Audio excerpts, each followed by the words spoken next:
From what I can remember, I always wanted to be a footballer. I always wanted to play football.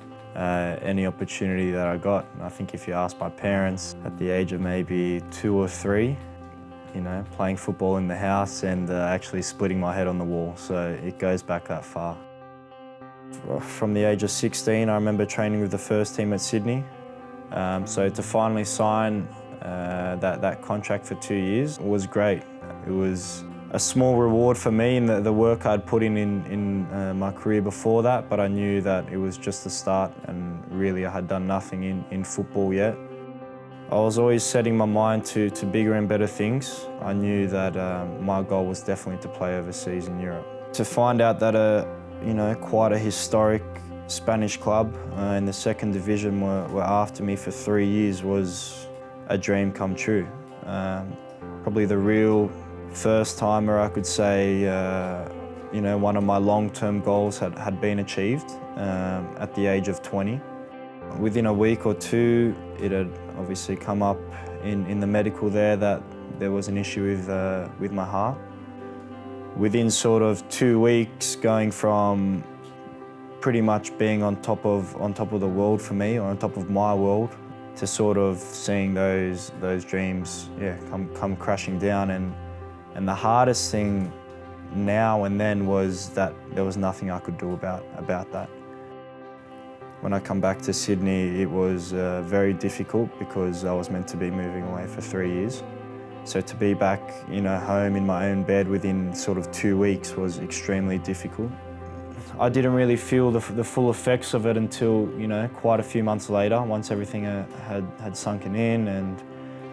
And of course, I still feel down at times from what happened. And it's only normal to do so. I know I'm not expecting to be 100% fine, and maybe that will never be the case. I received contact from Tony as soon as I announced my retirement. And to sort of see someone who I respect and respected so much growing up reach out to me it's something that's so special amongst the football community. That was the thing that I did. I got in contact with a few people who I thought he'd have his number and just send him a message. I kind of understand what you're going through. I know it's disappointing. Keep your head up. It's going to be some rocky moments for you. Anytime, give me a call. Whenever you're ready. He was definitely an idol and part of that generation which inspired my game so much. And it's great to know that someone who's been through something sort of similar with a heart condition reach out and offer help, offer advice if need be. Yeah, 2006 was an interesting year for myself. We qualified for the World Cup and then start preparing to go to the World Cup. And then after medical testing done, or physical testing that was compulsory at that stage, I get told that I can't play. I've got to stop playing football. So to say that it was shattering, even to the day now, 11 years on, it still hurts.